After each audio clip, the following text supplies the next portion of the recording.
Buenos días a todas, a todos.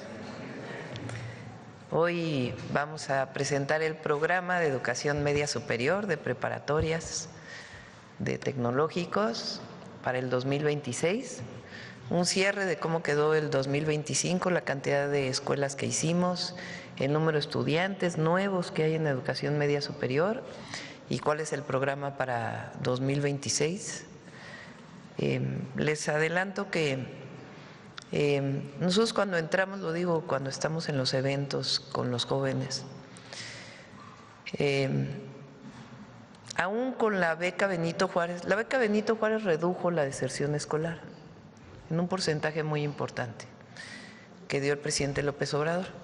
Entonces, cuando los jóvenes tienen la beca, se reduce la cantidad de jóvenes que abandonan la escuela, la preparatoria. Sin embargo, todavía hay una parte de jóvenes que deja la escuela y otra que no asiste a la escuela. Es menor en el caso de bachillerato, es más en la universidad. Entonces hicimos una encuesta en su momento de por qué los jóvenes seguían abandonando la escuela o por qué no iban a la escuela. Y hubo dos elementos centrales. Uno fue que les quedaba lejos de su casa la preparatoria. De ahí salió esta idea de hacer preparatorias que queden más cerca de la casa. Y entonces usan mucho tiempo en el transporte, en ir de la casa a la escuela 1 hora, hora y media. Y ese tiempo, pues, no solamente son recursos, sino que se vuelve problemático para los jóvenes. Y la otra es que decían que la escuela no les gustaba mucho. Entonces, de ahí surge este gran programa del Bachillerato Nacional, de mejorar los planes de estudio y la atención a los jóvenes y al mismo tiempo hacer más escuelas de educación media superior, más preparatorias que queden cerca de la casa. De ahí surge, pegó tanto esta canción que hizo una joven de Jalisco, precisamente porque desde mi punto de vista es una necesidad. Si no fuera una necesidad, pues no habría pegado tanto en los jóvenes. Entonces fue muy bueno el 2025 para la educación media superior y ahora les vamos a presentar el programa del 2026. Y al cierre de la conferencia, como siempre, Miguel Elorza con el detector de mentiras. Vamos, Mario. ¿Me prestan una?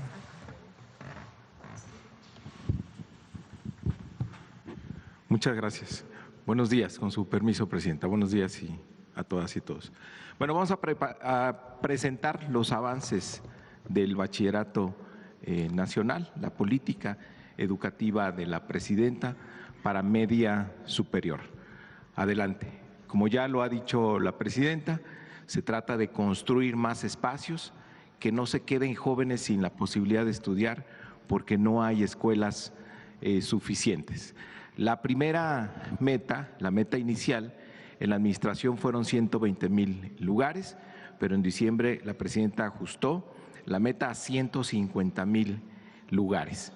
Para el 2025 teníamos la meta con 88 acciones que ahora vamos a ver, teníamos la meta de abrir 37,500 lugares, pero fueron un éxito las preparatorias que se abrieron y la Presidenta nos dio una instrucción, que nadie se quede fuera. Por lo tanto, los 37,500 lugares se convirtieron en 44,685. Por ejemplo, la Presidenta visitó la preparatoria de Tizayuca este domingo. El plan original era que íbamos a tener 900 alumnos en esa escuela a lo largo de los 3 años, 300 cada año. Aceptamos 500. Pero además se va a abrir nuevas inscripciones a partir de febrero que regresan a clases y vamos a recibir a 100 más. Es decir, el primer año tenemos ya el doble de lo que teníamos proyectado. Por eso nuestra meta inicial en 2025 se elevó a 44,685. Y hay un plan muy ambicioso para el 2026 que ahora vamos a presentar. Van a ser 292 acciones que en total serán 95,400 nuevos lugares para llegar a un acumulado de 140,085 lugares y nuestra meta en la administración será 150,000 nuevos lugares. Adelante, por favor. Pero también se trata de apoyar a los jóvenes, como ya dijo la presidenta. Quiero recordar que existe la beca universal para las y los jóvenes en preparatoria, la beca Benito Juárez. Este año cerró con 4,094,000 becarios. Evidentemente, para el 2026 ese número subirá. Tendremos más de 4,100,000 becarios con una inversión pues de arriba de los 40,000 millones de pesos. Y también la presidenta a partir del 2025 determinó que la Escuela es Nuestra debería llegar por primera vez a todas las preparatorias públicas de nuestro país. En el 2025 llegamos a la mitad, 6,317 planteles con una inversión de 4,500 millones de pesos, y para el 2026 se va a trabajar en la otra mitad para llegar al 100% de cobertura, alrededor de 6,092 escuelas con una inversión también de más de 4,500 millones de pesos. Es decir, todas las preparatorias públicas en México en este 2026 habrán tenido el apoyo de la Escuela es Nuestra. Estos son más lugares, mejorar las preparatorias existentes y becar a las y los jóvenes. Y Tania les va a hablar de cómo han cambiado los planes y programas para que la preparatoria sea más atractiva, para que los jóvenes se diviertan, aprendan, quieran estar en las escuelas como nos lo ha pedido la presidenta. Adelante, por favor. ¿Cómo fue el programa de infraestructura 2025? Adelante. 20 nuevos planteles tecnológicos, 33 ampliaciones preparatorias que estaban ya saturadas, que tenían terreno y podíamos crecer. Y también 35 reconversiones de secundarias que no tenían turno vespertino y en las tardes se están convirtiendo en preparatorias. Se les hacen talleres y se les da una manita de gato a toda la secundaria. Adelante, por favor. ¿Cómo vamos? Estamos listos para inaugurar en febrero. Queremos que la presidenta nos acompañe a la inauguración de estos bachilleratos tecnológicos. Ya ha estado en supervisión de avances de obra. Hay 2 que están concluidas, ya incluso están en clases las y los jóvenes ahí. Tenemos para entregar en febrero en Tijuana, en Ciudad Juárez, en León, en Tizayuca, que estuvo la presidenta el domingo, en El Salto, el Jalisco, en el Estado de México hay varias, Chalco, Chimalhuacán, Ecatepec, Iztapaluca, Nezahualcóyotl y Texcoco.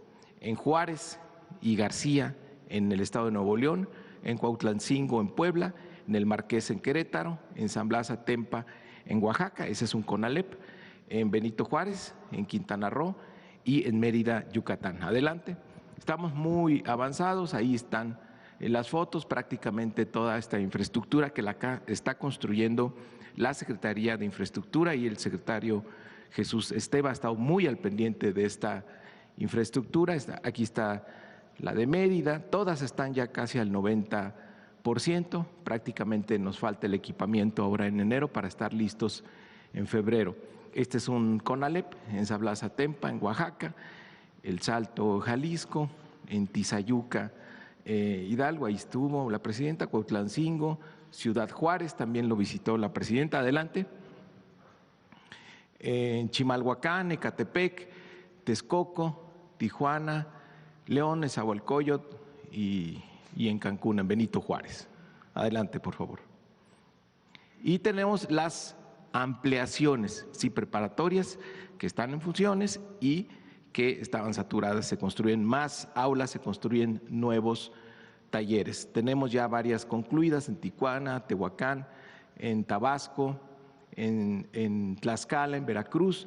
Tenemos en enero, vamos a terminar estas que están ahí, son 17, y en febrero 4. Tenemos ahí algunas un poco retrasadas. En marzo vamos a terminar en Mexicali y en Benito Juárez, una ampliación además de la nueva, y en julio en Altamira, Tamaulipas, que recientemente determinamos esta ampliación. Adelante, por favor. Aquí está, estas son las fotos de las ampliaciones que estamos haciendo. Aquí se ven los edificios nuevos, que prácticamente son aulas y talleres. Adelante, por favor. Más ampliaciones aquí en la Ciudad de México, en Tláhuac, en Campeche, en Tlaxcala. Adelante, Michoacán, Culiacán, adelante, por favor. Y las reconversiones, las secundarias que en las tardes se están convirtiendo en preparatorias. Tenemos ya 13 concluidas, en enero terminamos 6 y en febrero terminaremos otras 10. A marzo se nos van una en Jalisco, una en Tamaulipas y en abril una en Chiapas. Adelante, por favor. Aquí hay algunas fotos. Adelante. Insisto, se le da mantenimiento a toda la secundaria y se construyen las nuevas aulas. Adelante, por favor. ¿Cuál es? Explica que ya están en clases.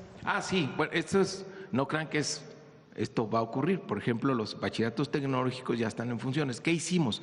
Que los jóvenes están tomando clases en instalaciones provisionales.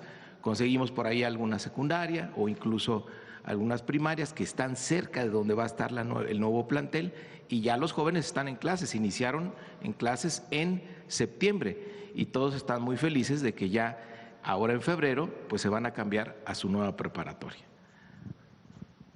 ¿Qué propone la presidenta para el 2026? Adelante.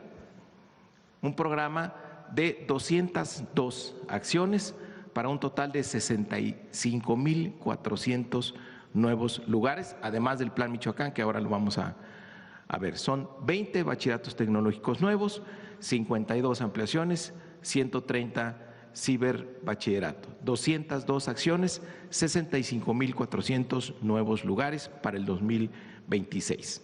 Adelante.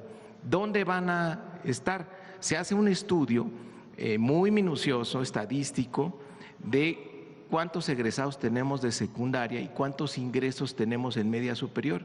Y donde tenemos las brechas más grandes, vamos a otro análisis más específico y determinamos en qué partes de los municipios se necesitan las escuelas y ahí es donde se buscan los terrenos. Vamos a Tijuana, quiero decir que con este nuevo plantel en Tijuana, prácticamente el número de egresados de secundaria va a tener un lugar 100% de cobertura en Tijuana, que era la ciudad que tenía la mayor brecha cuando inició esta administración. En Tijuana, vamos a Hermosillo, en Baja California Sur 2, en San José y en Del Cabo y La Paz, en Sinaloa, en Culiacán, en San Luis Potosí, en Celaya, en Acapulco, en Cholula, Calakmul, Playa del Carmen, aquí en Tlalpan. El Estado de México continúa con 3, Chicoloapan, La Paz y Valle de Chalco, en Reynosa, en Nuevo León también hay mucha demanda, Pesquería y General Escobedo, y en Ciudad Juárez, que va a ocurrir algo parecido a Tijuana. Vamos a tener en Ciudad Juárez, con estas ampliaciones y con estas nuevas preparatorias, prácticamente la posibilidad de que todos los jóvenes que antes se quedaban fuera tengan un lugar en una preparatoria. Adelante. Tenemos 52 ampliaciones en todas las entidades, en 31 entidades, casi todas, y está lo mismo, determinado, Cebetis o Dejetas, adelante, que tienen mucha demanda, que tienen, adelante por favor, que tienen la posibilidad de crecer en infraestructura. No, regrésate un antes, por favor. Ahí están las 52 ampliaciones, adelante, más los 130 nuevos ciberbachilleratos. Este es un concepto nuevo que va a explicar muy bien Tania, porque ella lo hace mucho mejor que yo. ¿En qué consiste este nuevo concepto de bachillerato que nos pidió la presidenta? No es lo mismo que telebachillerato, es una evolución del telebachillerato para las condiciones que estamos viviendo actualmente, que sea más atractivo para las y los jóvenes. Ahí se está determinando el lugar de los bachilleratos a partir de la distancia. Vemos dónde hay secundarias que no tienen una preparatoria por lo menos a 45 minutos de distancia, entonces ahí se determina que hace falta oferta educativa, que hace falta un ciberbachillerato. Adelante, por favor. Bueno, esto ya le voy a pedir a Tania Rodríguez, si me autoriza, presidenta, que presente el nuevo modelo de ciberbachillerato, en qué consiste y también que hable un poco acerca de las nuevas carreras y la formación humanística que tenemos en el bachillerato nacional. se les da humanismo, conciencia histórica, filosofía, pero bueno, que Tania a lo mejor lo presente. Adelante. ¿Ella también? Me quedo de este lado para no mover a la presidenta. Muy buenos días a todos y a todas. Efectivamente, esta evolución del modelo de telebachillerato que fue diseñado para llegar a comunidades muy pequeñas y rurales. En buena parte, como ustedes vieron en los criterios que explicó el secretario, una de las decisiones es la distancia. Estas escuelas tienen muchos avances que son muy importantes. Voy a referirme a dos. El primero es que es un sistema modular, pero tiene mediación docente, es decir, los chicos toman clases con sus maestros, no es que estén a distancia, no es que estén en línea, no es que vean la tele. Ese era un poco el tema del telebachillerato que confundía el estado de qué eran esas escuelas. Bueno, esas escuelas en realidad son escuelas donde un conjunto de profesores trabajan por grandes áreas temáticas. Esta experiencia se complementa hoy con dos elementos adicionales. Hoy tenemos un marco curricular común, ahorita lo voy a explicar. ¿Qué significa un marco curricular común? Que el conjunto de las escuelas públicas, de lo que hoy llamamos el Sistema Nacional de Bachillerato, toman las mismas materias. Esto facilita, es un paso histórico, nunca había pasado. Teníamos tantas escuelas como planes de estudio y eso generaba un problema en dos cosas. Uno, digamos, en el perfil de egreso, en la expectativa de qué tipo de formación necesitamos. Y es tan importante respetar las diferencias de las distintas juventudes y las distintas regiones, como también tener una base, un piso parejo, digamos, un piso parejo también de igualdad, que también permita igualar a las escuelas, porque también teníamos una percepción muy distorsionada del distinto tipo de escuelas que había en media superior. Esa es una primera cosa. La segunda cosa es que contar con materias similares permite construir lo que estamos empezando a llamar como una política de retorno de los estudiantes. Nuestros adolescentes, nuestras adolescentes, y todos lo sabemos cuando lo fuimos y con los que convivimos, a veces por alguna razón dejan la escuela. Y ese dejar la escuela unos meses se podía traducir en el sistema educativo más tradicional en que perdieran un año entero y luego el año entero se convierte en una trayectoria fragmentada de los estudiantes y en un momento muy importante de sus vidas. Entonces, ¿qué queremos? Que puedan volver muy pronto a la escuela. Y el marco curricular común nos permite no estar haciendo trámites de revalidación de estudios, por ejemplo.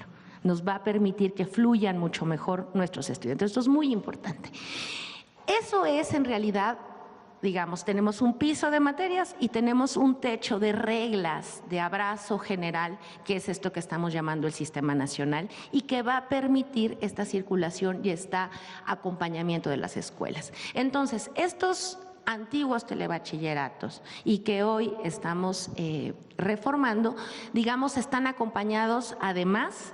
Retomamos esa experiencia, la experiencia muy virtuosa de ese ejercicio, sobre todo de los profesores y de los estudiantes, de ser espacios y escuelas donde además debería destacar un elemento adicional, donde el trabajo comunitario de construcción de solidaridad entre los estudiantes, de plantearse problemas comunes y de querer incidir en sus contextos es muy importante y digamos ese espíritu lo exportamos al conjunto del Bachillerato Nacional. Bueno, ¿con qué lo sumamos y con qué se fortalecen esas escuelas? Con educación artística, con espacios deportivos, con horas decididas para que los chicos, además de estudiar sus materias, tengan actividades culturales y deportivas que sabemos fomentan tanto su decisión de mantenerse en la escuela como sus relaciones con sus compañeros. Y de igual forma, pues digamos, los impulsan a plantearse otras habilidades para la vida. Y de igual forma, hay un elemento, eso se complementa, esto que digo se complementa con infraestructura concreta, es decir, tener canchas, tener una techumbre, tener un espacio y un salón de actividades artísticas y comunes para hacer actividades. Y por el otro lado, la importancia de la conectividad. Llegar y conectar una escuela a Internet poner una sala de cómputo y abrir toda la formación que también la Secretaría de Educación Pública está montando en plataformas, nos va a permitir abrir también muchos espacios formativos adicionales para todas estas juventudes. Teníamos una lámina del marco curricular común, si me acompañan a la que sigue, por favor. No, no es esa, es la que era del marco curricular común. Dice, si la encuentran por ahí, gracias. Para que lo vean y vean cómo, además, ahorita les voy a contar de las formaciones nuevas de todo el bachillerato tecnológico, hay un fundamento de este piso común de materias que incluye tanto áreas de matemáticas, de ciencias sociales, de conciencia histórica y pensamiento filosófico. ¿Qué pensamos y qué es lo que la presidenta nos ha dicho? En este momento de la adolescencia, a los estudiantes hay que abrirles el mundo. Y ese abrir el mundo, acompañarlos a imaginar el nuevo mundo, supone tener herramientas de pensamiento crítico, es decir, que sepan su lugar en el mundo. Y eso significa ponerse en la historia, abrirse a la filosofía, leer literatura, fomentar sus habilidades de escritura, de pensamiento y de habla. Queremos juventudes que hablen con su propia voz, que la encuentren, que escriban, que amen la literatura, que se comprometan también con sus comunidades, que distingan sus espacios locales y que puedan crecer con ello. Esta base común la comparte tanto el bachillerato tecnológico como el bachillerato general. La única diferencia, ya apareció, muchísimas gracias compañeros, estas son las materias de las que yo hablaba.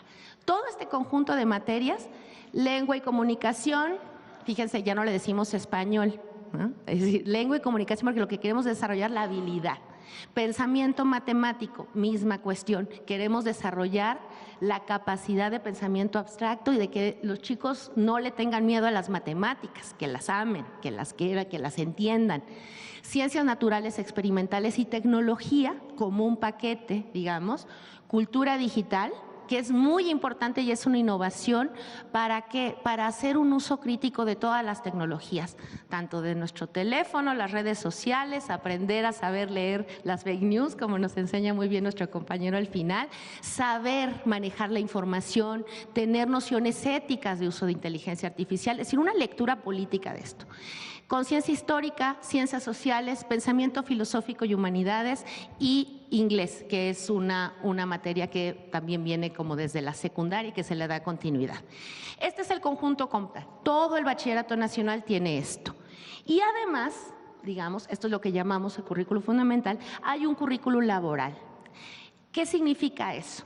Significa que dependiendo si es un bachillerato tecnológico, un bachillerato general, hay competencias laborales básicas, es decir, ciertas horas y un pequeño grupo de materias de formaciones laborales.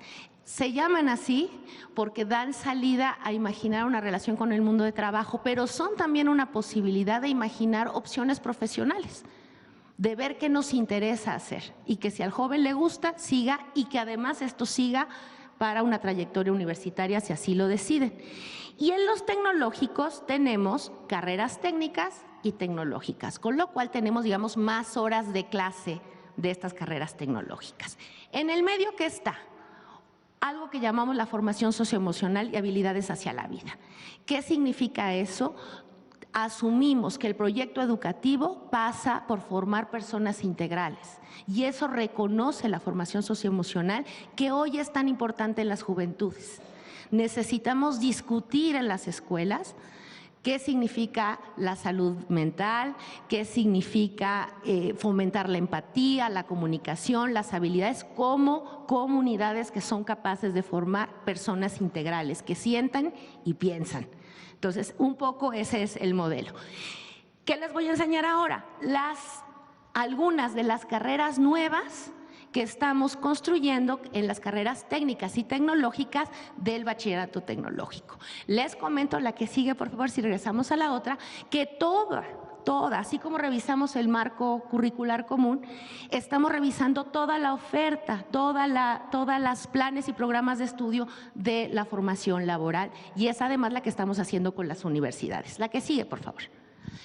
Por ejemplo, En el bachillerato tecnológico tenemos aeronáutica, biónica, ciberseguridad, electromovilidad, gestión e innovación turística, inteligencia de negocios, robótica y automatización, urbanismo y desarrollo sustentable.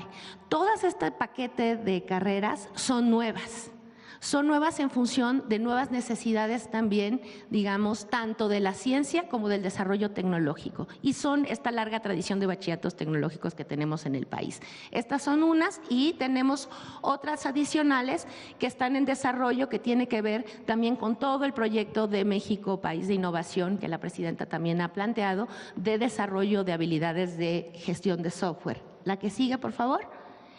Y tenemos también en toda la larga red de bachilleratos agrarios en zonas más rurales, toda una cantidad de nuevas también desarrollos técnicos que tienen que ver con los nuevos momentos del campo y fundamentalmente una enorme confianza de que las nuevas generaciones van a tener una conciencia mucho más clara del cuidado del medio ambiente y del desarrollo ecológico, del cuidado del agua, de la gestión de los suelos, del uso de la tecnología en el campo, y eso es lo que tenemos. La que sigue, por favor, y terminamos. Solamente recordar el último dato que faltaba para ajustar la cifra final.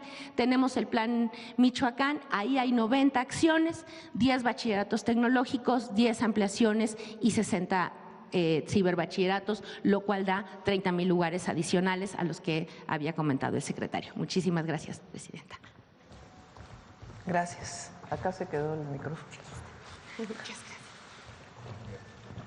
Bueno, pues este es, como ven, muy completo el programa de Bachillerato Nacional, que son nuevos planes de estudio, un reconocimiento de los jóvenes,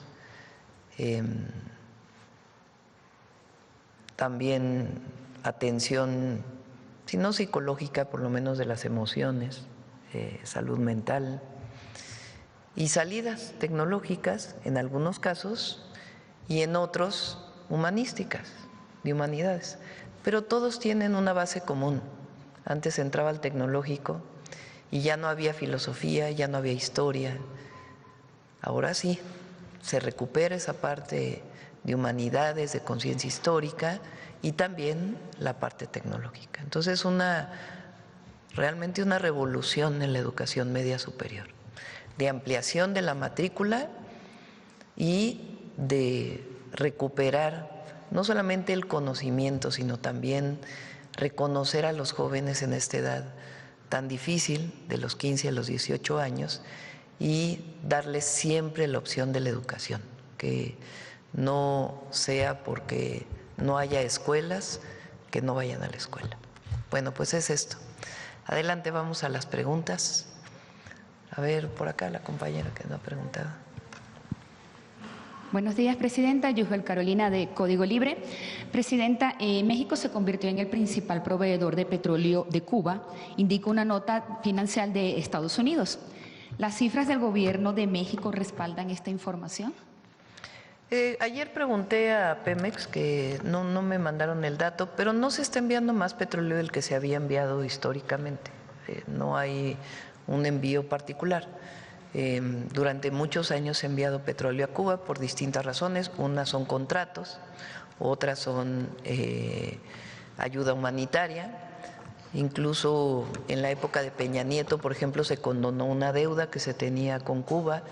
Entonces es un envío histórico que se ha dado a la isla y al pueblo cubano, y ahora pues es parte de tanto del contrato como de la ayuda humanitaria. Y los datos se los podemos dar más tarde, que estaba Pemex haciéndome la tendencia histórica desde hace varios años. Claro, con la situación actual de Venezuela, pues evidentemente México se volvió un proveedor importante. Antes era Venezuela, pero es parte, digamos, de lo que históricamente se ha enviado. ¿No aumentará más y podemos conocer esos contratos? Es parte del contrato y también la ayuda que se ha venido dando históricamente. Ok. Ayer el presidente Donald Trump le pidió a Venezuela poner fin a los lazos económicos con China, Rusia, Irán y Cuba, quienes llevan también años en el país. ¿Cómo usted lo ve? Pues yo creo que cada país tiene la soberanía para poder decidir qué hace con sus recursos naturales. No creo que deba ser un país, una nación que decida sobre otra, por más pequeña o por más problemática que sea. Esa es parte de la política exterior de México y además lo pensamos, así es nuestra convicción. Cada país es soberano y la soberanía tiene que ver con la decisión de sus recursos naturales, más allá de la visión de otro país, que es lo que nosotros pensamos, que si queremos hacer del continente una potencia económica con integración, pues la vía tiene que ser no la fuerza, sino al revés, la cooperación para el desarrollo. ¿Y le convendría mucho a América Latina o a todo el continente americano? Sí. México le ha ayudado mucho el tratado comercial y a Estados Unidos también y a Canadá también. Y tener la posibilidad de hacer una potencia económica del continente, pero basada en la cooperación para el desarrollo, no en el uso de la fuerza. Okay. Hablando de tratado, Presidenta, la Suprema Corte de Estados Unidos programó para el viernes dar a conocer sus opiniones sobre los aranceles impuestos por el presidente Donald Trump, lo cual podría emitir un fallo. ¿Cuáles son sus expectativas? Bueno, vamos a ver qué es lo que decide la Corte de Estados Unidos. No hay una expectativa en particular.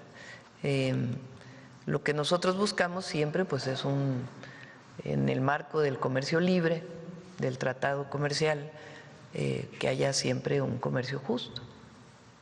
Presidenta, hoy se reúne con el cuerpo diplomático mexicano. ¿Qué mensaje va a transmitirle a los embajadores y cónsules?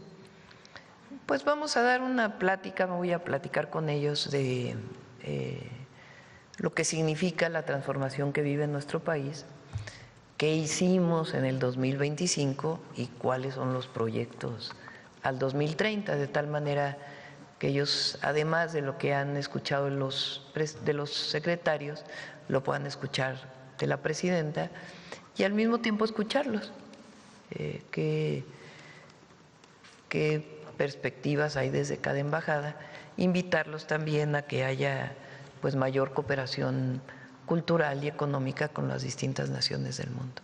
Además de la atención a los connacionales, ¿deben los representantes diplomáticos tomar medidas ante las condiciones geopolíticas de lo que se está viviendo? Hay que estar atentos siempre. De todas maneras, como lo he dicho estos días, nosotros, así como no estamos de acuerdo con lo que ocurrió en Venezuela y en ningún otro país, porque esa es nuestra política exterior, al mismo tiempo buscamos una relación justa con Estados Unidos, de cooperación y de coordinación. Y por último, Presidenta, ya se sabe a qué embajada va a ir Alejandro Hertz. ¿Algún problema para conseguir ese permiso a dónde podría acudir? Lo puedo ya decir porque ya fue pero aprobado el beneplácito. Okay. Va a Gran Bretaña. Sí. A Inglaterra, sí. Tiene que aprobarlo el Senado y después de ahí iría. Luego les damos la fecha. Gracias. Vamos por acá. Buenos días, Presidenta. César Huerta, de la revista Polemón. Presidenta, pues preguntarle sobre unas declaraciones que dio ayer el periodista Ciro Gómez Leiva, quien afirmó que no hubo una invasión de Estados Unidos a Venezuela porque solo entraron por Maduro, dice él. Desde el Excelsior calificó como hipócrita, caradura e incluso gaga la postura de México frente a estos hechos. Y pues así como Ciro, muchos opinadores siguieron este discurso. ¿Qué le responde a Ciro ante esta narrativa que pretende convencer a los mexicanos de que es positivo que un gobierno extranjero intervenga en un país soberano y capturar pues a su presidente?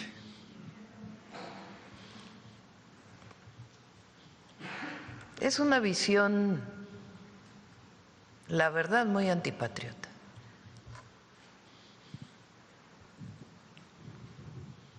y querer decir que no hay invasión porque no se quedaron las tropas de Estados Unidos en el país, pues también es querer tapar el sol con un dedo,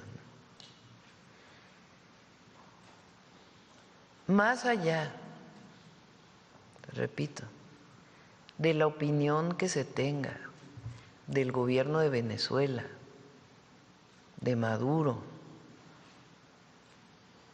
lo que no puede ser es que un país llegue a detener fuera de todo el marco internacional de las reglas y las normas internacionales a un presidente. Por más que tu opinión de ese presidente sea en contra. Es un asunto de la Carta de Naciones Unidas, de las normas y las reglas internacionales.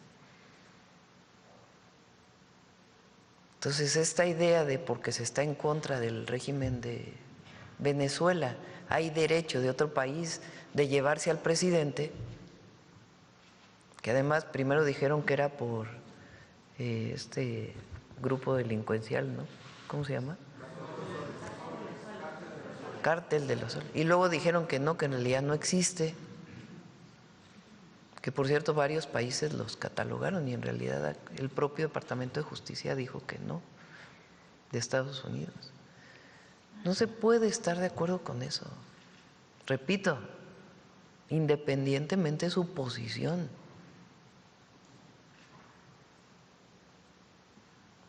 ¿Qué es lo que abre la puerta y por qué ayer lo que decía del Reforma? O sea, ¿qué entonces también estaríamos de acuerdo en México de que vinieran por quien sea? Pues no. Aquí hay una constitución, aquí hay leyes. La ley es una norma social que garantiza la democracia. Y no puede haber una nación por encima de las demás. Para eso hay unas Naciones Unidas, por más que ahora no estén funcionando. ¿Para qué se creó Naciones Unidas después de la Segunda Guerra Mundial? Pues para que hubiera un gobierno multilateral en donde todo el mundo se pusiera de acuerdo con base en ciertas normas aprobadas por todos.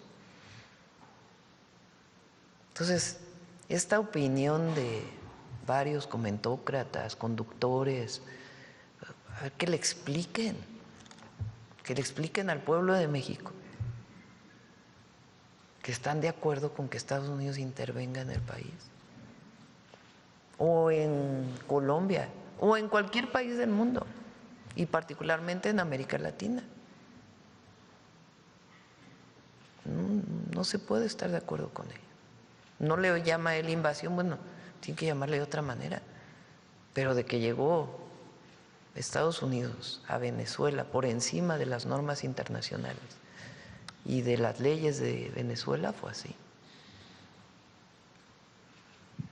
Y siguiendo con los nicos, como dice Kapuczynski, que no sirven para este oficio, pues hoy el columnista Sergio Sarmiento salió a defender a Felipe Calderón.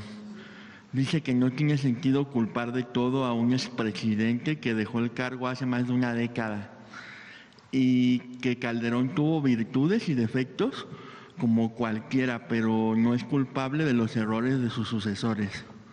Incluso se atrevió a decir que si López Obrador y usted no han podido revertir los supuestos males generados por Calderón en 7 años de la 4T, pues es que no saben gobernar. ¿Qué le responde a esta narrativa, presidenta, que pues busca cerrar el capítulo del calderonismo como si no hubiera existido una guerra fallida, por cierto, una crisis de violencia y un secretario de seguridad pues condenado por vínculos con el narco? No puede uno olvidar la historia. Y particularmente está recordando aquí y en otros foros lo que vivió nuestro país. No puede uno decir que ya no se puede hablar de Salinas de Gortari, o de Zedillo, o de Fox y el desafuero, o de Calderón y García Luna, porque sí dejaron una secuela en el país. Ahora, nosotros estamos muy orgullosos de lo que se ha hecho en 7 años. Repito, 13.5 millones de mexicanos salieron de la pobreza. El mayor aumento de la clase media. ¿Cómo les afectó eso que dijimos aquí, que es la gráfica que mostramos? Y es del Banco Mundial, no es una cifra nuestra, es una cifra del Banco Mundial. El país que tuvo mayor crecimiento de la clase media en los últimos años fue México. No decían antes de que nosotros íbamos a destruir la clase media, que nosotros lo que queremos es que haya muchos pobres en México para poder seguir gobernando. ¿No dicen eso? Sí, claro. Pues lo repiten a cada rato en las columnas. No, fíjense nada más que aumentó la clase media en México porque la gente salió de la pobreza. ¿Y qué queremos? Pues que no haya pobreza en México, que haya bienestar, que haya desarrollo. ¿Hay que avanzar todavía más? Sí. Ahora mañana van a ver las cifras de la reducción de homicidios. Eso también les molesta mucho, que en un año haya una reducción de homicidios histórica. Entonces, hay que seguir nombrando lo que ocurrió en el pasado, porque ¿cómo vamos a hacer una comparación de dos proyectos de nación? Proyecto neoliberal del prianismo o del macprianismo y el proyecto de la Cuarta Transformación. Imagínense lo de las escuelas hoy que se presentó. A mí me tocó, yo entré al CCH Sur a finales de 1977.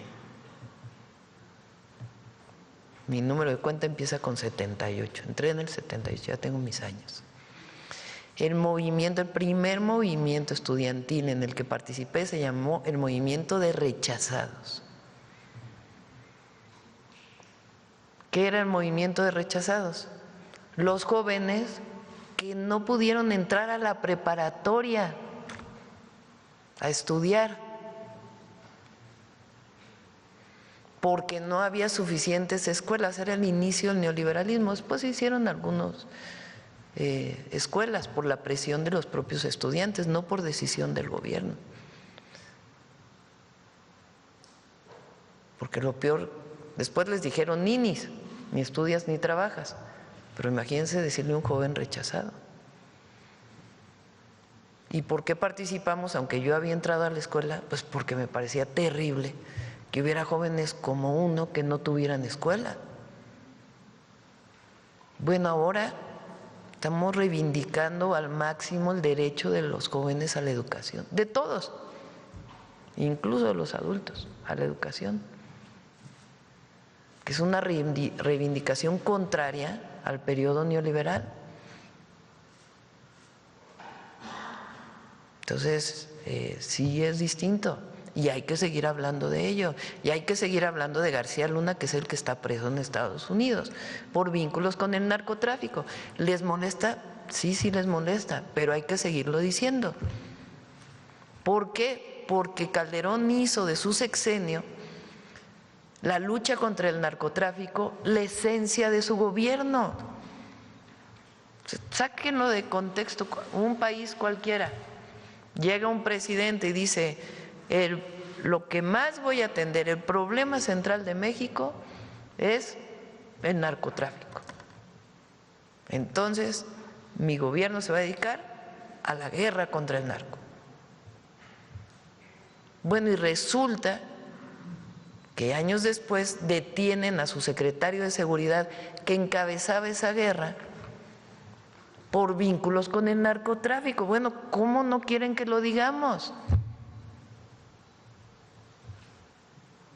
Y además detenido en Estados Unidos, donde por cierto también lo habían premiado. Entonces, claro que hay que recordarlo, que nosotros decimos que no hay que mucho de la violencia en México viene desde esas épocas, sí lo decimos, porque fue una irresponsabilidad. Ahora, que lo estamos atendiendo, van a ver las cifras mañana. Y ya por último, Presidenta, un análisis reciente de Banamex señala que su estrategia de sobriedad y serenidad ha logrado contener riesgos en la relación con Estados Unidos, especialmente frente al tono agresivo del presidente Donald Trump y a episodios de alta tensión como la intervención en Venezuela y los señalamientos de políticos estadounidenses sobre el crimen organizado en México. ¿Cómo se gobierna, Presidenta, con esa relación tan compleja y asimétrica, sin ceder la soberanía, pero tampoco caer en la provocación? Con principios y al mismo tiempo, es decir, siendo firmes en lo que creemos, en nuestros principios, y al mismo tiempo entendiendo primero que somos vecinos y siempre vamos a ser vecinos, eso no va a cambiar. No nos vamos a ir a ningún lado, ni ellos ni nosotros. Somos vecinos, somos socios comerciales. 40 millones de mexicanos viven en Estados Unidos. Pues claro que buscamos una cooperación, una coordinación con principios firmes, sin ceder en lo que consideramos que no se puede ceder, como nuestra soberanía. Entonces, así, no hay mucho secreto en eso. Muchas gracias, Presidenta. Vamos, a ver, compañera, y luego vamos para acá. Buenos días, Presidenta. Yaret Arciniega, de Revista Fortuna. Sobre el tema, Presidenta, ¿cómo contribuye este programa a mejorar la inversión por alumno y alumna en el país? ¿Qué mejoras generará pues esta decisión de que el presupuesto para que la inversión en educación crezca de una manera sostenida y no dependa del gasto de los bolsillos de las familias? De destinar los recursos, de eso depende, de una decisión política de construir el presupuesto con base en los derechos del pueblo y al mismo tiempo con inversión pública, que ya pronto vamos a presentar eso. Entonces, el recurso adicional este año, fíjense, para todas las preparatorias, recurso adicional, 9,000 millones en infraestructura y de maestros, la inversión en educación son alrededor de 400, 500 millones de pesos. Es con salarios dignos para los profesores. Muchas gracias, Presidenta. En el reportaje de Revista Fortuna que hicimos en 2023, se destacó la historia de estudiantes del CONALEP de Tamaulipas, como Emily Villanueva, Ismael Torres y Gema Esparza, quienes desarrollaron el proyecto Alerta Fire, que es un dispositivo que alerta incendios en etapas tempranas a través del humo y alerta a las familias que están en las casas. Incluso tiene la capacidad de hacer llamadas al 911 para pues llamar a las autoridades a mitigar el fuego. Este dispositivo ganó concursos nacionales e internacionales y demuestra pues la historia que los jóvenes no solo adquieren habilidades técnicas, sino también capacidad de innovación para pues resolver temas reales de su comunidad. En el marco del Programa Nacional de Educación Media, ¿qué mecanismos ha implementado el gobierno para fomentar proyectos de este tipo en todos los planteles y garantizar acceso a recursos, mentoría y vinculación con empresas, así como transformar la creatividad de los estudiantes en oportunidades laborales y de emprendimiento? ¿Quieres contestar parte de eso?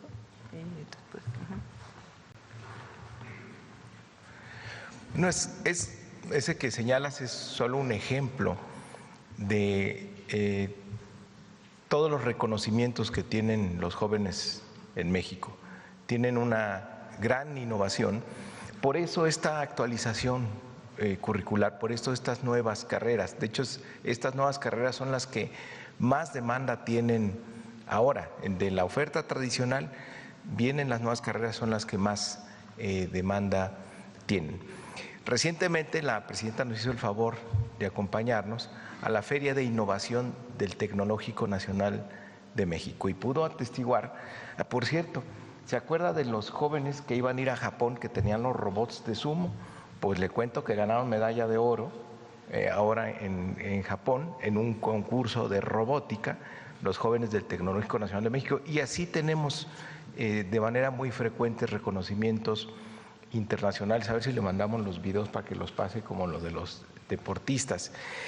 Y la presidenta determinó que se cree un fondo precisamente para darle continuidad a estos proyectos de innovación que se conviertan en desarrollos de emprendedores, para que la innovación pues no se quede nada más ahí como buenas historias, sino tengan la posibilidad de desarrollarlos y que tengan un impacto mayor.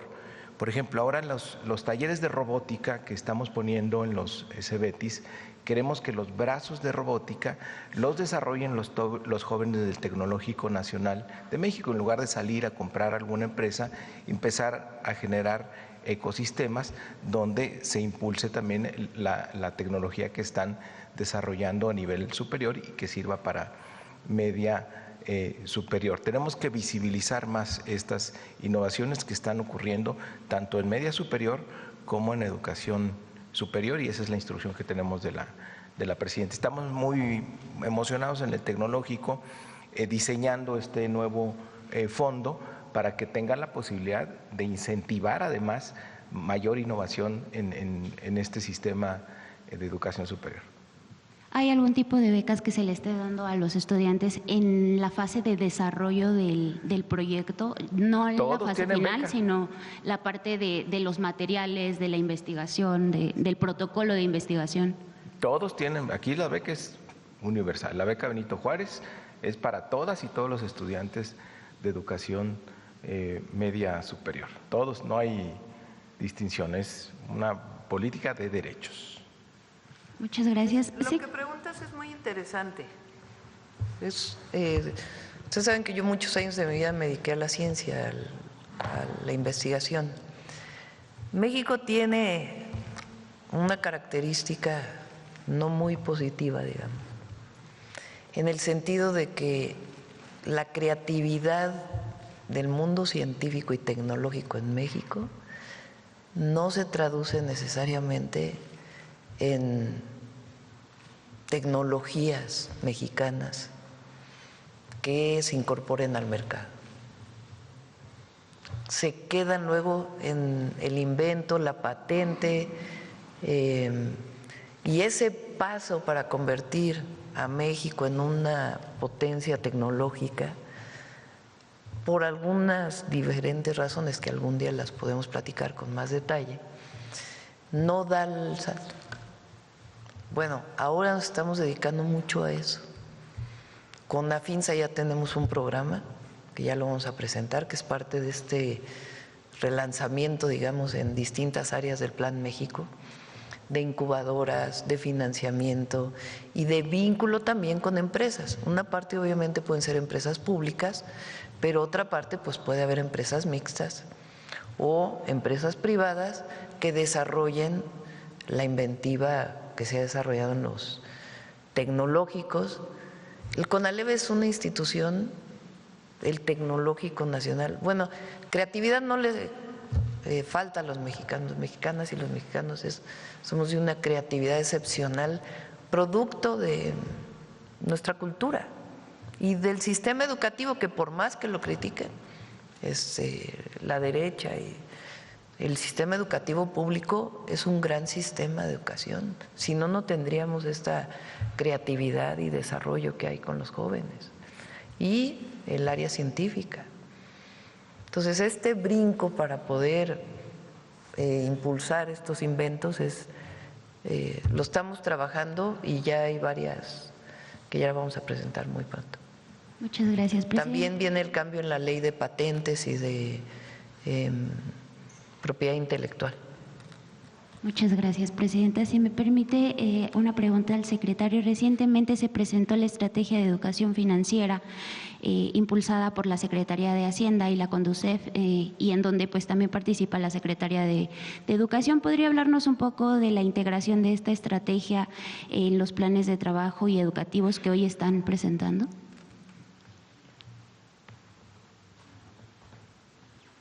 Bueno, antes no sé si puedo presumir otra estudiante, presidenta, que está fíjense, en las 5 finalistas de Medalla Mundial de Educación que organiza HP.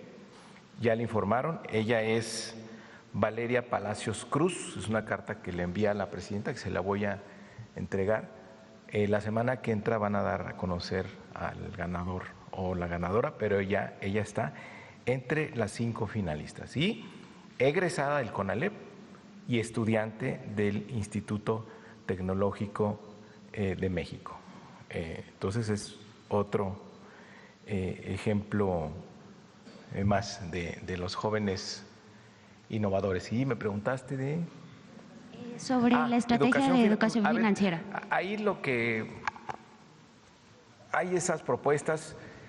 Lo que les dijimos a ellos es que vamos a pedirle a los maestros que desarrollen proyectos para el desarrollo de habilidades matemáticas. Cuando estén desarrollando habilidades matemáticas, que puedan poner algunos ejemplos que tengan que ver con educación financiera. Pero no queremos que, digamos, hacer nosotros algún plan relativo a eso. Queremos que se invite a los maestros y que los maestros sean los que desarrollen este tipo de proyectos y que sean pues, parte de los materiales educativos. Muchas gracias. Presidenta, en otro tema, retomando lo que nos decía hace un momento, ¿cree usted que la ONU o la OEA aún sirven para algo? ¿Tienen razón de ser cuando claramente el gobierno de Estados Unidos pues le tiene sin cuidado los llamados de estos organismos a respetar lo que durante años se llamó derecho internacional? Tiene que fortalecerse particularmente en Naciones Unidas. La OEA tiene otras características, pero Naciones Unidas tiene que fortalecerse, tiene que representar realmente un espacio de coordinación multilateral y también de que frente a situaciones como las que están, pues no puede ser la ley de la fuerza, de quien tenga un ejército más grande o la economía mayor. Tiene que haber un organismo internacional que funja como tal. Y la verdad es que la ONU en los últimos años pues ha perdido mucha fuerza y se ha perdido mucho también, mucha burocracia también. Finalmente, Presidenta, Revista Fortuna ha abordado en varias ocasiones en esta conferencia el trabajo de autoras como Cristina Rivera Garza, quien con su obra El invencible verano de Liliana reconstruye la vida de su hermana y visibiliza pues un feminicidio ocurrido hace décadas, mostrando pues tanto los sueños como la vida de Liliana, también como la impunidad que rodea su muerte. Ayer fue la propia Cristina quien difundió nuevamente en redes sociales la foto del presunto feminicida de su hermana, quien hasta aún ahora sigue impune, sigue prófugo. Presidenta, si bien hoy las cifras de feminicidios van a la baja, el caso de Liliana, que fue en 1990, pues no se ha resuelto, el responsable sigue impune. ¿Cómo asume el Estado mexicano esta deuda con las víctimas y sus familias? ¿Y qué significa para su gobierno que el reconocimiento internacional llegue por la memoria y por la denuncia y no por la justicia, Presidenta? Pienso yo que ahora que está Ernestina en la Fiscalía General, aunque el feminicidio se persigue no en la Fiscalía General de la República, sino en las fiscalías estatales, el liderazgo de Ernestina puede ayudar mucho para resolver este caso y otros casos de feminicidio. Tiene que haber cero impunidad en todos los delitos, pero particularmente en este.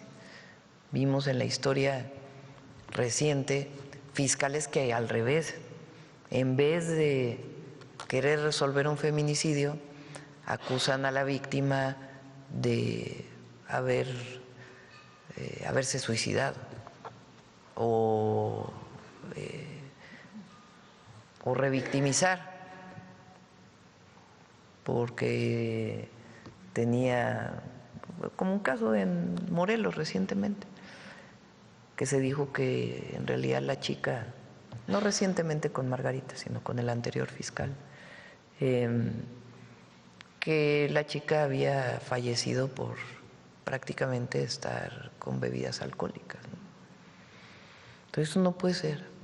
Nuestra visión es que la muerte violenta de una mujer tiene que ser investigada como feminicidio. ¿Cuál es la diferencia? El feminicidio es el homicidio de una mujer por el hecho de ser mujer, por violencia de género.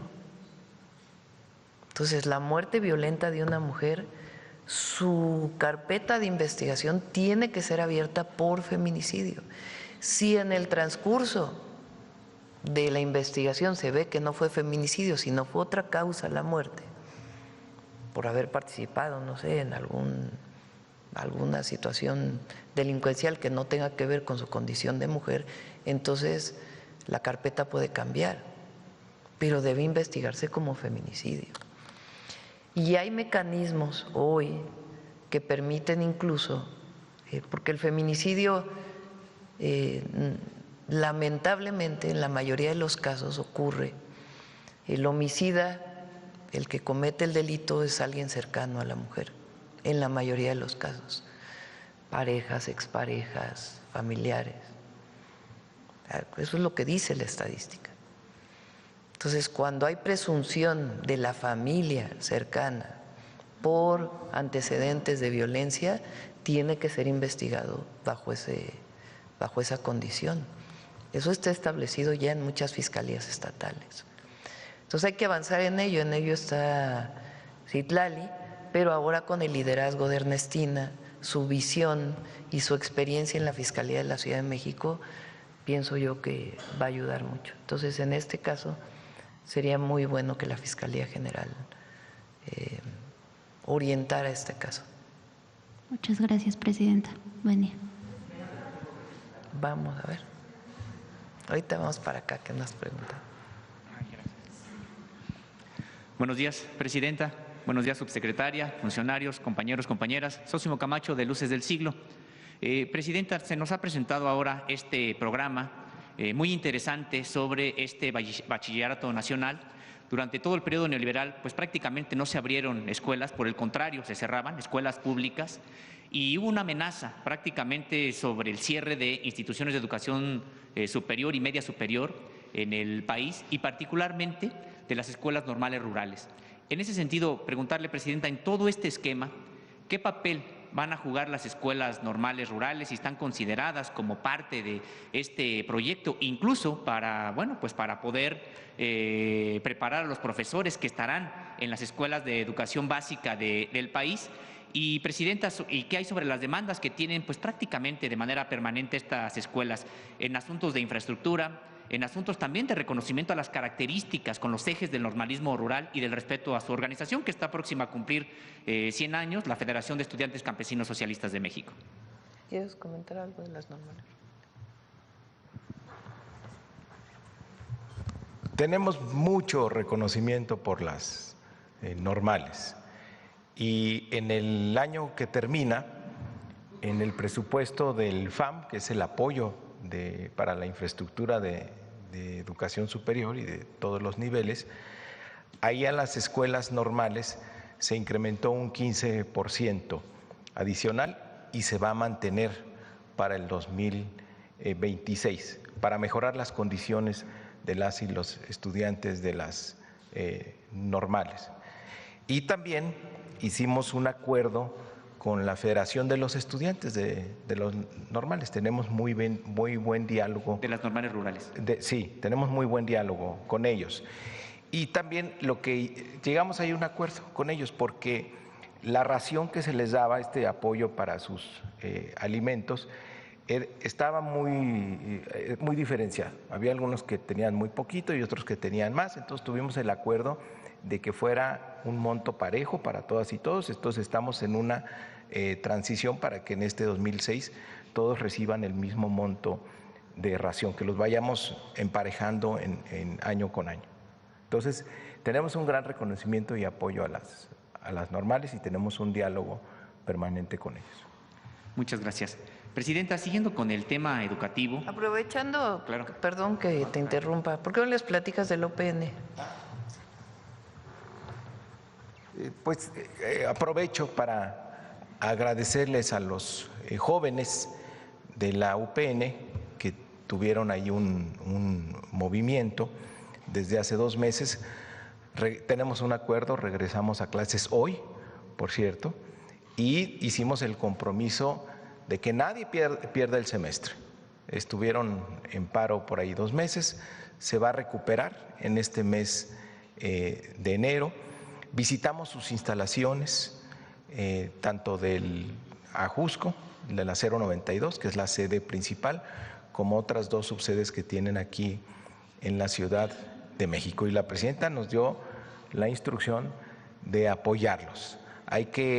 Estamos preparando junto con ellos, en acuerdo con ellos, un plan para la rehabilitación y mantenimiento mayor de las sedes 095, 098 y de la 092, que además es un edificio histórico de Teodoro González de León. Entonces tenemos que recuperar ese edificio. Pero además hay un planteamiento de revisión de planes y programas.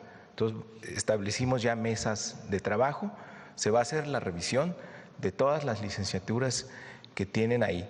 La UPN necesitamos a la UPN porque esta transformación que tenemos de la nueva escuela mexicana tiene que reflejarse en la formación de los formadores, que es lo que hace justamente la Universidad Pedagógica Nacional. Entonces tenemos que adecuar estos planes y programas a la nueva escuela mexicana. Y también pues la realidad nos pide que los maestros entren en un proceso de formación y actualización permanente. Entonces, tanto la UPN como las normales van a tener la posibilidad de, por ejemplo, las normales no solo que formen inicialmente a los maestros, sino que sea un lugar para que los maestros puedan regresar para tener una formación y actualización permanente. Y en esto, pues la UPN va a ser clave en sinergia con las normales en México. Pero ya terminó el paro, tenemos muy buen diálogo, muy buen acuerdo con los estudiantes. Les decía a los estudiantes, así como están ustedes ahora luchando, así estuvo la presidenta. Y mientras se luche por causas, pues evidentemente pues van a tener todo el apoyo del gobierno de México para mejorar las condiciones y los derechos de las y los estudiantes, además que estudian pues para educar, ¿no? Para estar mejorando la educación en nuestro país. Entonces pues merecen todo el apoyo y todo nuestro reconocimiento. Muchas gracias. Y nada más para precisar sobre este asunto, ¿no se vislumbra el cierre de alguna escuela normal rural? No.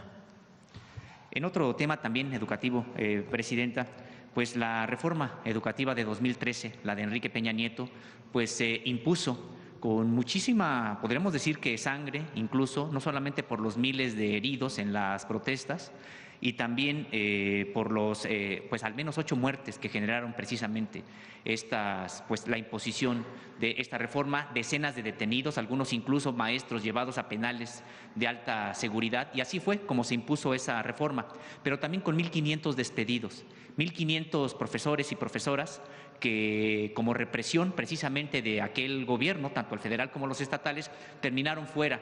Y la promesa fue precisamente desde el gobierno de Andrés Manuel López Obrador, pues la reinstalación de todos aquellos que fueron despedidos por luchar en contra de ese avance en la privatización que significó en ese momento la reforma educativa. Sin embargo, Presidenta, hoy hay todavía 4 profesores del estado de Querétaro que no han sido reinstalados. Se trata de Rosa María Córdoba Rodríguez, Jerónimo Sánchez Sáenz, Graciela Reina Saucedo Mendieta, María de los Ángeles Adriana Domínguez Gómez. Son 4 profesores y profesoras que, no obstante, que han tenido ya muchísimas mesas de trabajo, ha habido una especie de obstaculización de parte del gobierno de Querétaro, pero también hay compromisos, incluso firmados, que en su momento pues ya hemos publicado, pero que hasta la fecha pues siguen sin ser reinstalados. ¿Qué tendrá que hacerse para que por fin a estos 4 profesores que fueron objeto de una represión por oponerse a esa reforma educativa, hoy no tienen todavía trabajo.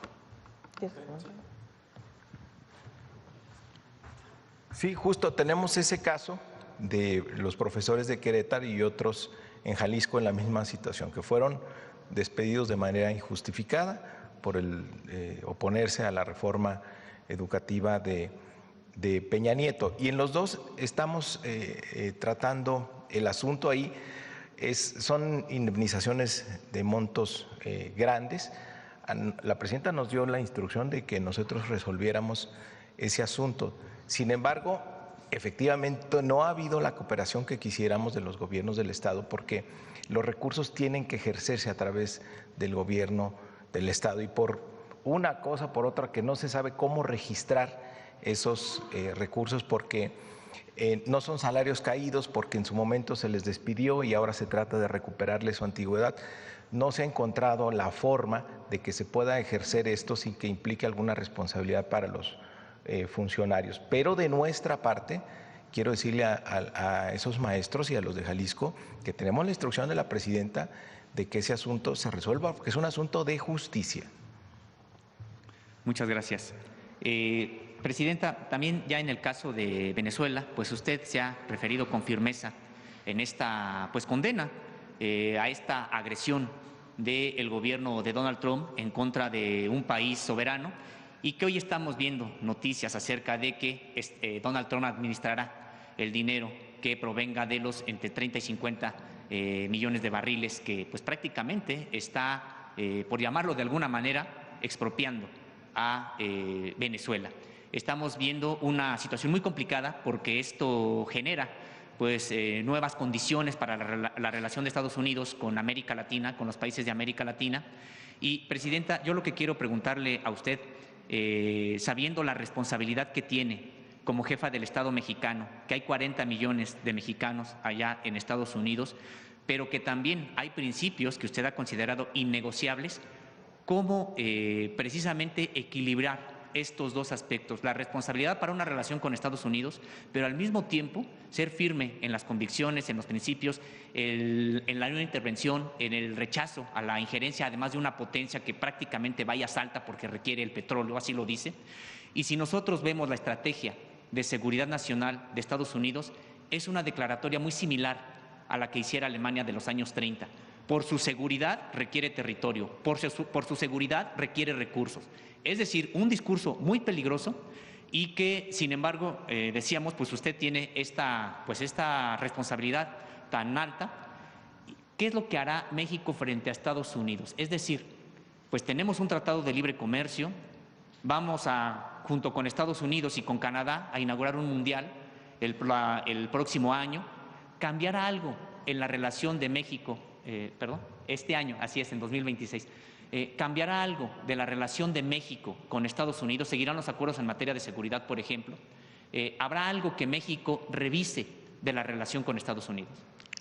Vamos a seguir como hasta ahora, de manera muy responsable, con los principios que tenemos, defendiendo nuestra soberanía y al mismo tiempo haciendo lo que consideramos que es mejor para el pueblo de México y para la nación, en la coordinación y la cooperación, mientras defendemos los principios. Es decir, hay cosas que no son negociables, pero responsablemente hacemos lo que a mí me eligió el pueblo de México para gobernar nuestro país y proteger a nuestro pueblo y a la nación. No solo proteger, sino avanzar en el desarrollo y seguir con la transformación. Y tenemos muy claros nuestros objetivos.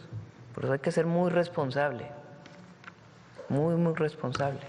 Por la relación que tenemos, pues somos vecinos, somos socios comerciales. Y en materia de seguridad están muy claros los principios, los dejamos claros desde el primer momento.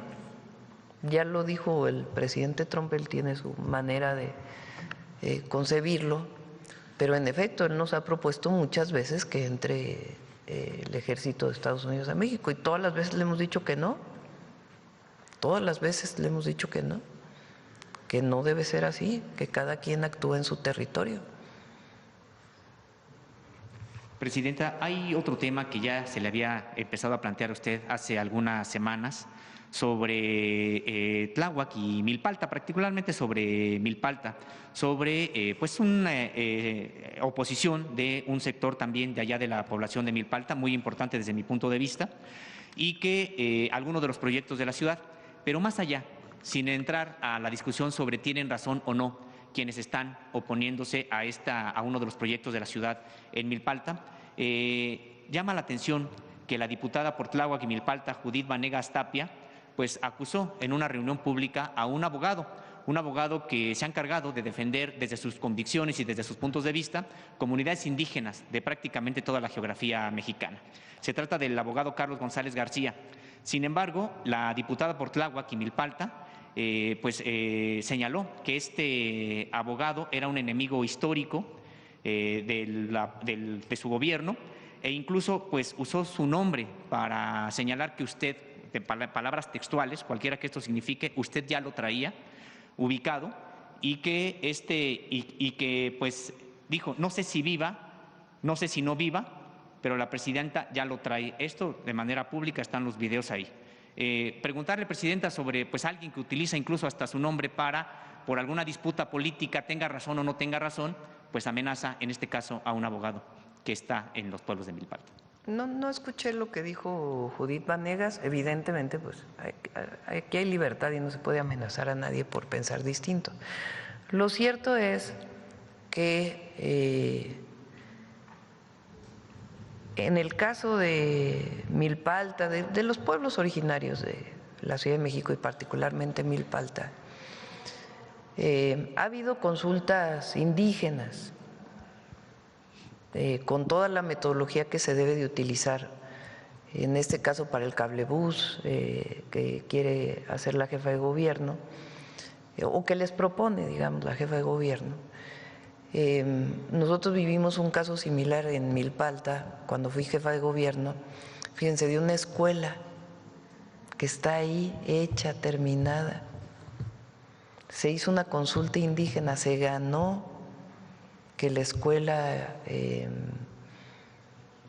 fuera una universidad porque se quería una clínica, finalmente se decidió que fuera una escuela y que se ampliara la clínica, se amplió la clínica, está la escuela construida, se hizo la consulta indígena, la mayoría dijo que sí quería la escuela y hay un grupo que no quiere la escuela.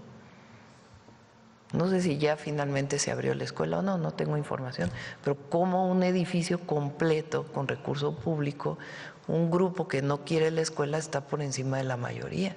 Creo que hay que dialogar, ¿verdad? No se trata de llegar a reprimir, no, pero hay que dialogar. Entonces, en este caso del cablebús o alguna otra obra, pues sí es importante que entre todos respetemos la democracia, y la democracia pues también es la decisión de las mayorías. Entiendo que están en diálogo y tendrán una reunión precisamente la próxima semana. Presidenta, finalmente, yo aquí hace algunas semanas le presentaba el caso de una adulta mayor que fue despedida del Consejo Mundial de Boxeo y que incluso pues engañada y amenazada fue obligada a firmar renuncia de derechos adquiridos precisamente laborales. Usted dio la instrucción para que se atendiera el caso, algo que parecía pues prácticamente sencillo porque están los documentos, está lo que prueba la situación, sin embargo prácticamente no avanzó en lo absoluto. Esta persona hoy tiene encargamos aquí a Mario para que lo vea con la CONADE. Tiene su salud quebrantada, pero yo no puedo tener la elocuencia. Hay una carta breve que le leeré sobre esta adulta mayor a propósito de que pues sigue sin que se le restablezcan sus derechos laborales conculcados por el Consejo Mundial de Boxeo. Dice, resumo rápidamente la entrada, pero es: querida y admirada presidenta Sheinbaum, el pasado 2 de septiembre se presentó ante usted en la Conferencia del Pueblo un muy lamentable caso que es muestra emblemática del abuso y corrupción sistemática de parte de patrones contra miles de trabajadores, ante la inoperancia de instituciones creadas para promover la justicia y el respeto por nuestros derechos. Me refiero a mi propio caso, en el que después de haber sido despedida de manera injustificada por el Consejo Mundial de Boxeo, tuve que padecer actos encaminados a prolongar 15 años la resolución de mi demanda y además orillarme, por mi avanzada edad, la precariedad de mi salud y limitaciones económicas, a suscribir un convenio violatorio de mi dignidad y que, de acuerdo con el artículo 33 de la Ley Federal del Trabajo, es nulo por contener renuncia de derechos. Usted, en correspondencia con su profundo espíritu de justicia y apoyo de la mujer y de los adultos mayores, giró instrucciones a la Secretaría del Trabajo y Previsión Social para la resolución de este caso, en correspondencia con los principios de la 4T. Muy lamentablemente, los intentos de dicha Secretaría de lograr justicia para la recibiré la justicia merecida y la satisfacción de haber contribuido modestamente con los constantes esfuerzos de su gobierno para consolidar el humanismo mexicano. Con mis saludos y respetos, Patricia Barba. Le encargamos aquí a Mario que lo pueda ver. Gracias, con Marat y con… Sí. Vamos aquí.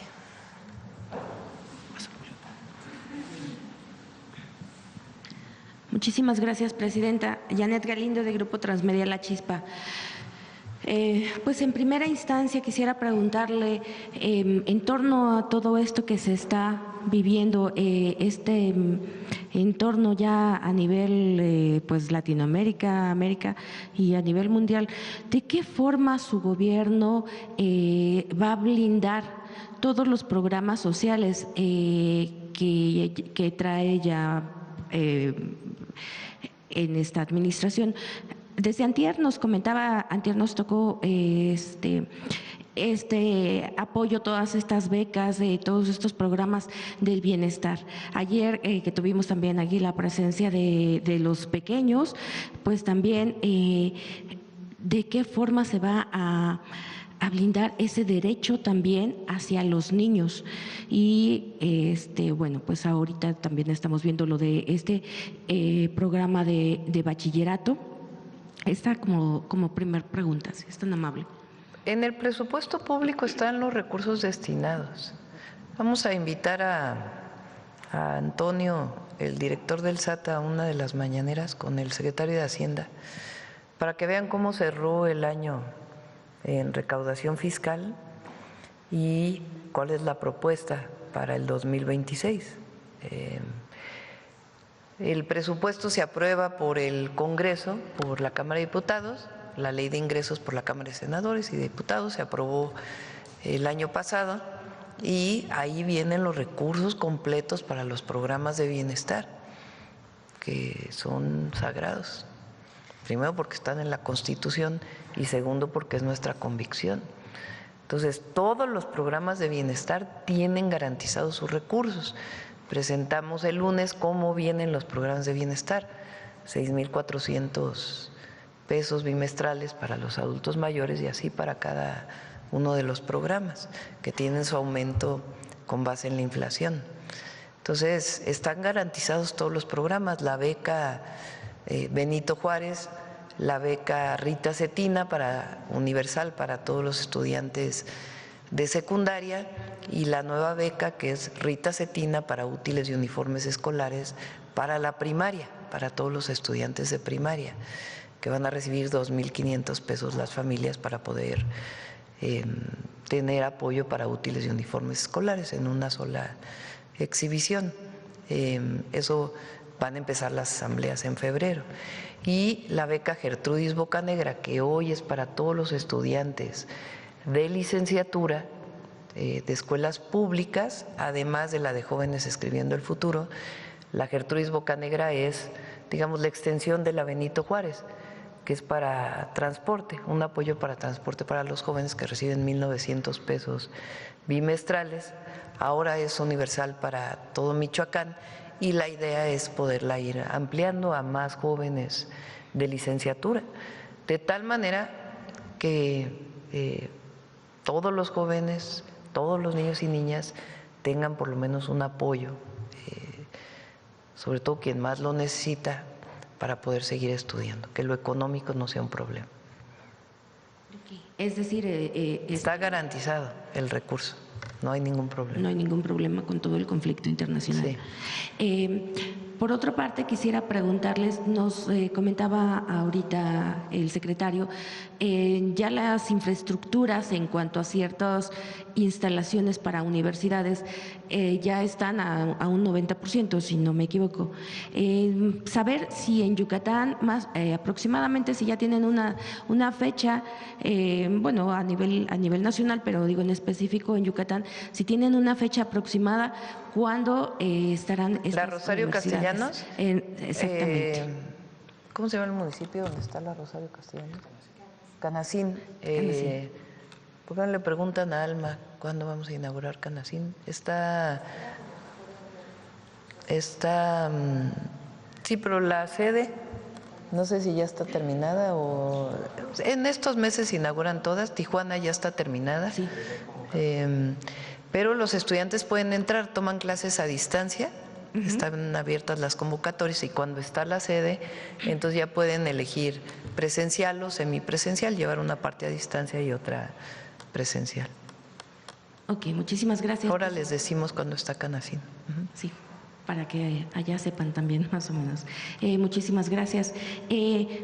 Finalmente, pues ayer la Suprema Corte de Justicia Nacional suspendió esta discusión sobre la constitucionalidad de las 12 semanas en cuanto al aborto a nivel nacional. Saber, pues, si esto, puesto que ayer la Comisión Presidencial para la Reforma Electoral le entregó el predictamen, saber que si esto va a proceder, no va a proceder, ¿qué decisión se tomará? ¿Lo de la reforma electoral? No, bueno… Bueno, no tiene que ver la electoral con el otro tema que se discutió en la Corte. Lo de la Corte. No tengo información de qué pasó ayer en la Corte. Ajá. Se suspendió. El tema del aborto está en las legislaciones locales, depende de los congresos locales. Sí, exacto. Pero no tengo conocimiento exactamente qué pasó ayer en la Corte, nos enteramos y con gusto lo comentamos. Sobre la reforma electoral, ayer nos reunimos, me presentaron una primera revisión de que se presentó en los foros, nos vamos a reunir otra vez la próxima semana. Coinciden en los foros varios planteamientos. Uno, reducir los montos de presupuesto para los partidos políticos y para las elecciones. Eso es, inclusive se hizo una encuesta que la vamos a presentar aquí, con varias empresas que hacen encuestas para ver qué opina la ciudadanía. Entonces, en general, el tema de los recursos, la gente quiere que se reduzcan y en los foros se planteó así. Es algo en donde consideramos que es importante. La otra es reducir el número de diputados, también es algo que… Pero no está claro la conformación, hasta qué número y la conformación, cómo resolver el problema de los plurinominales, que la gente no está de acuerdo. En fin, todavía hay algunos temas que debatir. Todavía están… ¿Eh? Es que hubo muchas opiniones, desde quien dice que debe haber 300 diputados y diputadas nada más, de acuerdo con su representación de mayoría, hasta la representación de las minorías, que yo estoy de acuerdo que debe tener. El asunto es cómo se da y hasta cuánto el número de diputados. Entonces ahí hay varias propuestas. No, todavía no está lista la reforma. No hay una fecha todavía. No, todavía no.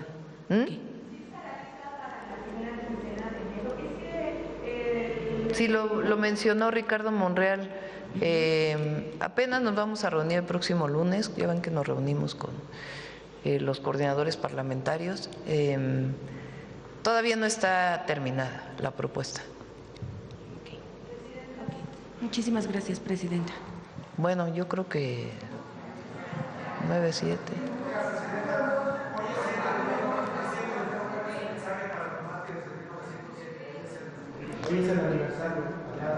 A ver, ¿por qué no platicas?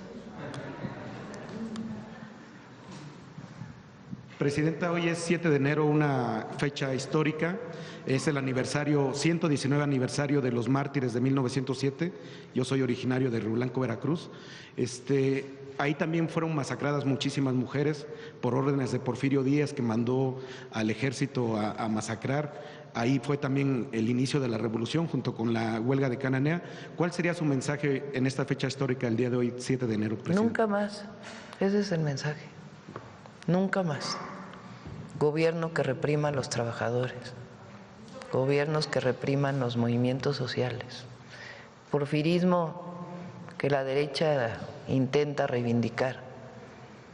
Fue un periodo que derivó en una revolución en nuestro país, la Revolución Mexicana, producto de la represión, del exterminio incluso de pueblos originarios, de un desarrollo basado en la explotación extrema, la concentración de tierras, el despojo de tierras. Entonces el mensaje hoy es nunca más. Vamos a ir más tarde a Paseo de la Reforma porque vamos a develar las estatuas de las 6 mujeres indígenas. Son las 4 mujeres que el año pasado homenajeamos, más Heréndira de Michoacán, más Malintzin. Van a quedar en Paseo de la Reforma. Vamos ya a cerrar, ¿no? Si les parece. Vamos con el detector de mentiras.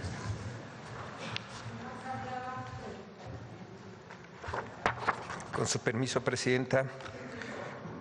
Buenos días a todas y todos. Desde diciembre de 2019, quienes se dedican a difundir falsedades cada fin de año repiten la mentira de un falso gasolinazo en el año nuevo, a pesar de que la propia realidad los ha desmentido, como lo podemos observar hoy. No hay gasolinazo. También se ha repetido la mentira que aparece cada temporada invernal sobre el falso desabasto de vacunas contra la influenza y la COVID-19. Veamos el video del detector de mentiras de esta semana.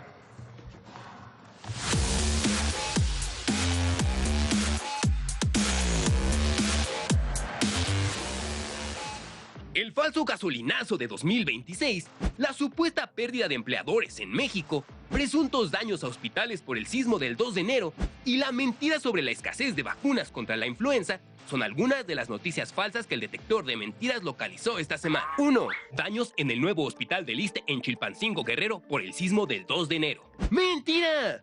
El Instituto de Seguridad y Servicios Sociales de los Trabajadores del Estado informó que las imágenes difundidas en redes sociales corresponden a la Clínica Hospital Chilpancingo de los Bravo, construida desde 1961 e inaugurada de manera oficial como Clínica Hospital en 1984. 2. La actualización anual del IEPS provocará un gasolinazo en 2026. El aumento en el precio de las gasolinas es un duro golpe para los bolsillos de todos los mexicanos. Y este inicio de año ya nos está apretando el bolsillo. Escuchen, porque a partir de hoy aumenta el impuesto a las gasolinas en México. ¡Mentira! Las secretarías de Hacienda y Energía confirmaron que la Estrategia Nacional para Estabilizar el Precio blinda al mercado mediante un pacto voluntario con empresarios, garantizando que el litro de gasolina regular se mantenga por debajo de los 24 pesos. El IEPS se utiliza para mantener estables los precios de los combustibles y la Secretaría de Hacienda publica cada semana los porcentajes de estímulo fiscal, de acuerdo a los precios internacionales y la inflación. 3. México sufre su peor pérdida de patrones en 2024 y 2025. ¡Mentira!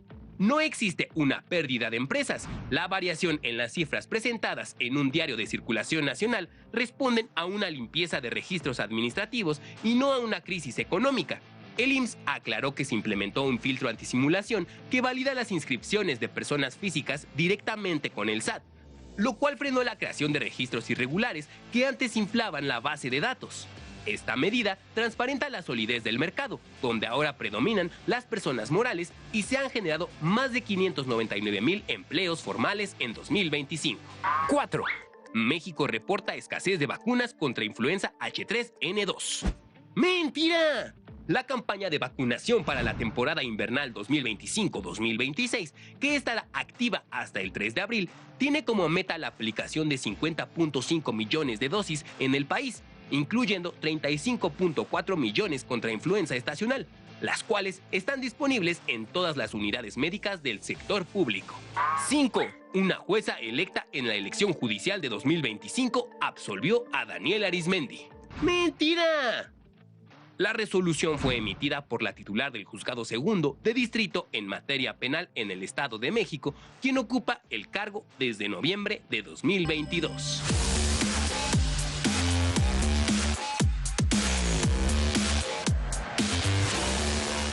Gracias, presidenta. Buen día.